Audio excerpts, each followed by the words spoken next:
Es 24 de diciembre de 1822. Un día que para la historia de Pasto será recordado como la Navidad más negra de toda su historia. ¿Dónde están? ¿Dónde está la resistencia? ¡Habla! Este día, el ejército patriota, comandado por el mariscal Antonio José de Sucre, entra a la ciudad con la orden de someter a sangre y fuego un pueblo que se resistía a la independencia y defendía a muerte el imperio español. ¡Que viva el rey! ¡Que viva el rey! ¡Viva el rey! Para la historia oficial, la posición de Pasto nunca fue comprendida. Pastuso no quería ser colombiano. Entonces toda esa resistencia que fue opacada por la sangre y que fue, digamos, obligada con la bayoneta, todo ese sentir lo lleva el pastuso en la sangre.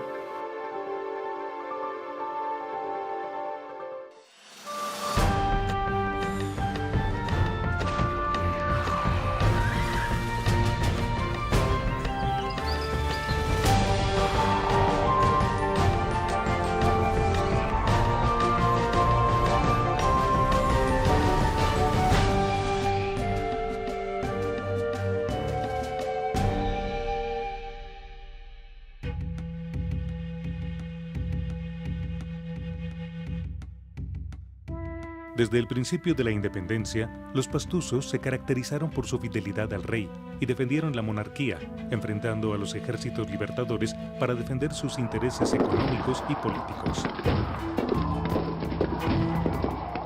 Para los pastusos era impensable cambiar los derechos adquiridos en 3 siglos de monarquía. Preferían un lejano imperio español que un incierto gobierno republicano. Todo el proceso de la independencia para el caso del sur empieza en 1809. En el sector de Chapal de Funes se libra el primer combate entre fuerzas quiteñas, fuerzas patriotas quiteñas y los pastusos. Aquí derrotamos a Bolívar en la batalla de Bomboná. Aquí hubo, digamos, 10, 12 años de resistencia a la independencia sumamente fuerte. Y eso marcó la historia de esta región, creo que por siempre, ¿cierto? Frente a esas invasiones, pues lógicamente las tropas Pasto, que jura fidelidad al rey y a la religión católica, van a responder en defensa de su territorio. La lucha de las comunidades indígenas siempre ha estado ligada a la defensa de la tierra como elemento de vida, como elemento de construcción cultural, pero también de identidad histórica. Yo soy de la familia oriunda de esta tierra, de Guinoy. En esta tierra mi padre me enseñó a trabajar, a cultivar principalmente el maíz, a cultivar papa, yoco, oca, haba, así como pasiva nuestro Taita Galera. Las comunidades indígenas de aquí del departamento de Nariño, especialmente para los quillacingas que habitaron esta zona, la tierra había que defenderla a como de lugar. ¿De quiénes? De los que se creía que los patriotas, los independentistas, iban a usurpar la tierra de las comunidades indígenas y además esas tierras no solo representaban la Pachamama, sino que es el territorio, el espacio en el cual se construye y reconstruye a través de la vida cotidiana su identidad cultural. Esta larga resistencia comienza desde la época prehispánica. Los quillacingas, primeros habitantes de la tierra que hoy es Pasto, asumieron una posición autónoma de rechazo o resistencia a los invasores externos, incas o españoles que vinieran del norte o del sur. La tribu quillacinga corresponde todo lo que es Pasto. Los quillacingas, según la historia, era una etnia que estaba como oculta. Había la otra pueblo que se llamaba Inga. Y cuando llegaron acá, se encontraron que los quillacingas eran más resistentes y más bravos, pongámosle. Entonces, ¿qué hizo? Los ingas se reunieron con los quillacingas y allí se nos enredó la lengua, la propia lengua.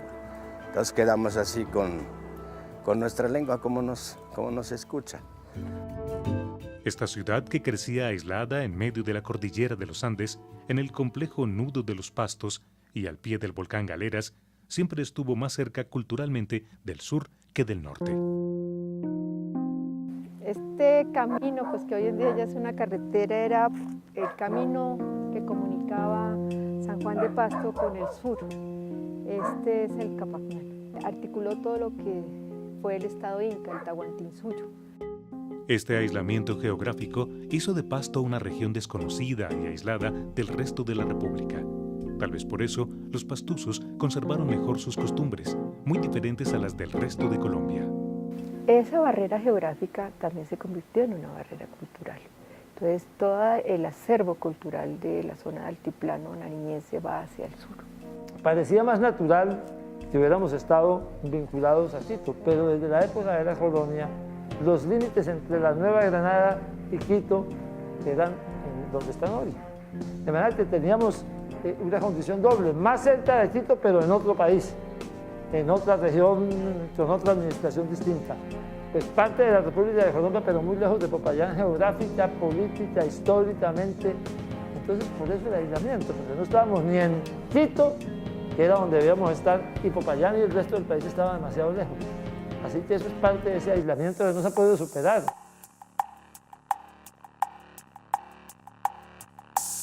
Dicen, ¿no?, que los pastusos estamos rodeados de montañas, ¿no?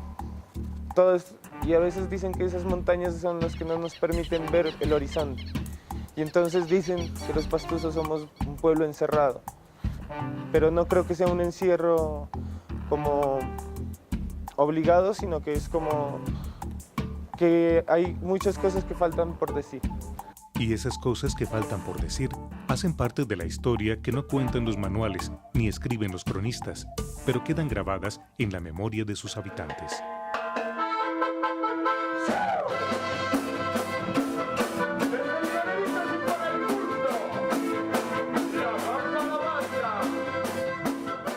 Siempre lo que está escrito en la historia es lo que cuentan los vencedores, y lo que la gente sabe es lo que dijeron esos vencedores, lo que hicieron los vencedores. En este caso, Bambara Banda cuenta la historia de los vencidos, vencidos en una guerra de resistencia frente a esas ideas revolucionarias de abrirse de la madre patria que era España, ¿no?, en esa época. Entonces, los pastusos, pues, en aquella época nos resistimos a esa idea de independencia y de alguna manera fuimos sometidos por esa misma idea, ¿no?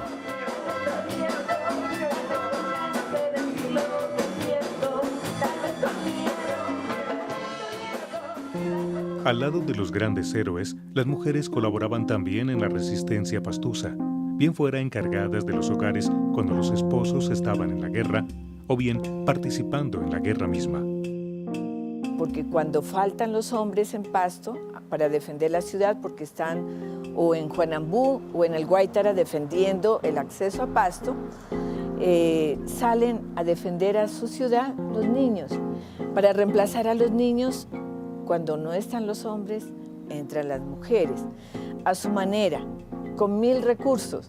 Cuando entra Antonio Nariño, salen en procesión, es decir, que les ayude y les proteja frente a la invasión del ejército enemigo. Entonces aquí tenemos la valentía de la mujer genoyense.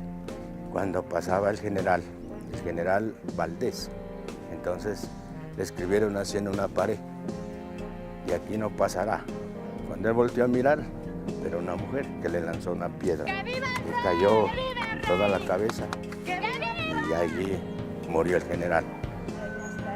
Buenas tardes. Realmente aquí la incorporación de Pasto a la independencia, a la nueva república, se hizo por la fuerza.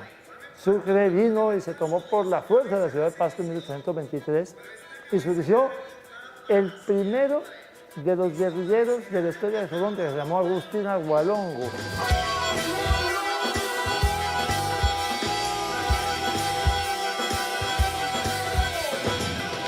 Agustín Agualongo es tal vez el símbolo más claro de la tenaz resistencia pastusa a las fuerzas patriotas. Este soldado realista, descendiente de indígenas, defendió la corona española, acompañado de un ejército de indios armados de piedras y palos.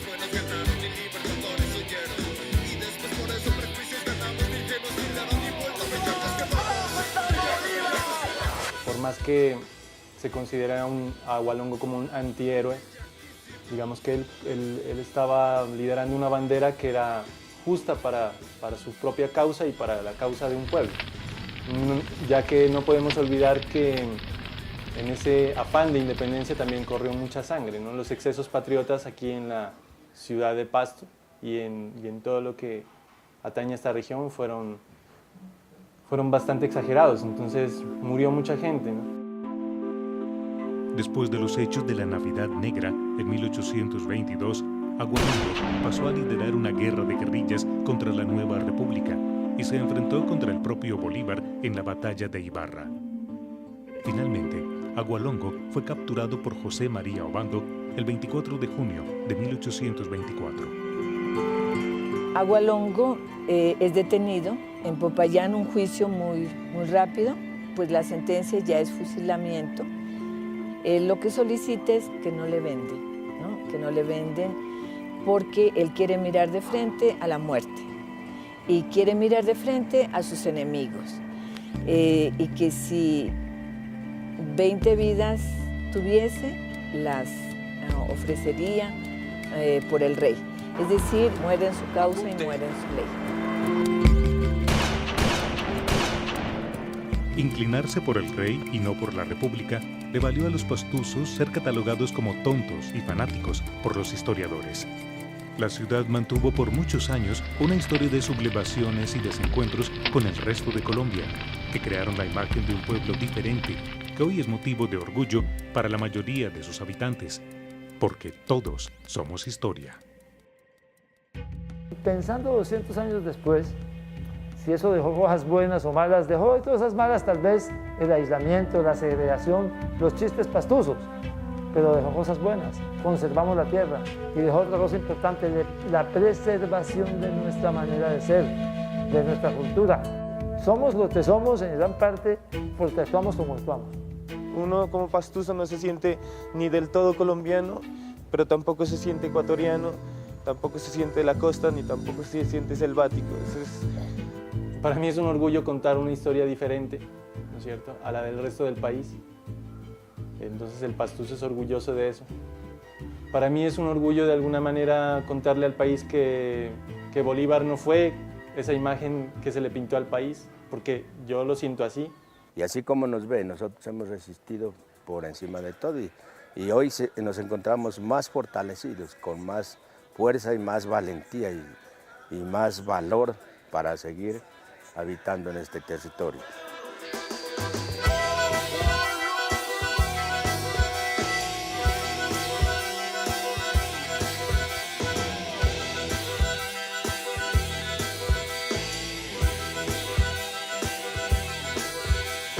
Campos y Granada, Sagra, Agualongo, guerreros de sangre. Santander, Bolívar, Galdana, héroes de la patria. Lucharon, guerrearon, los buenos ganaron y libertadores huyeron. Y después por eso prejuicios ganamos, ni que nos tildaron ni vuelta, bellantes quedamos. Bellantes quedamos. Bellaquísimos.